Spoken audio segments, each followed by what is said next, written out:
With the outcome of the general election, we find ourselves in a position unknown to this generation of political leaders, with no single party able to have a Commons majority and therefore have a majority government. I've therefore felt that I should give you, through you, the country, my assessment of where we are. I do so as Prime Minister with a constitutional duty to seek to resolve the situation for the good of the country, not as the leader of the Labour Party less than a day after the election. What we have seen are no ordinary election results. People have been talking for some time, inside and outside government, about the possibility of a hung parliament. That possibility has now become very real and pressing. The question for all the political parties now is whether a parliamentary majority can be established that seeks to reflect what you, the British people, have just told us. First, it is well understood that we face immediate economic challenges that must be met. A meeting of the Eurogroup is being held tonight to discuss Greece and other issues.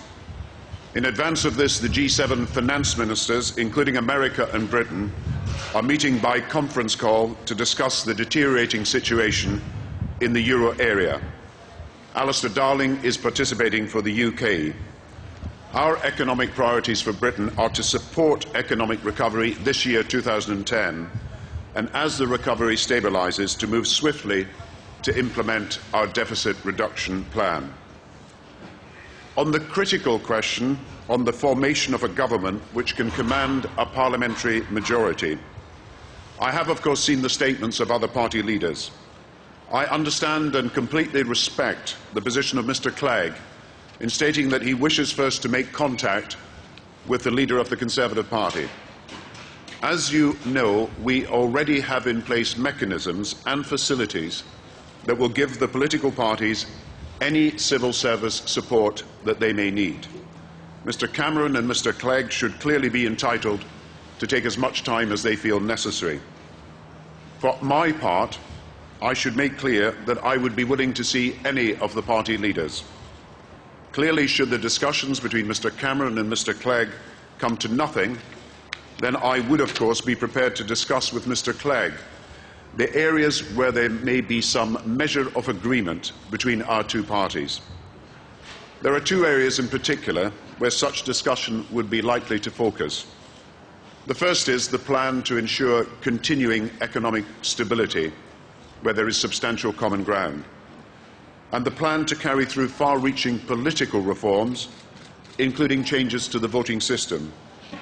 Both of us have made clear our commitment to this in our manifestos, and the electorate has sent us a very strong message which must be heard. My view is clear.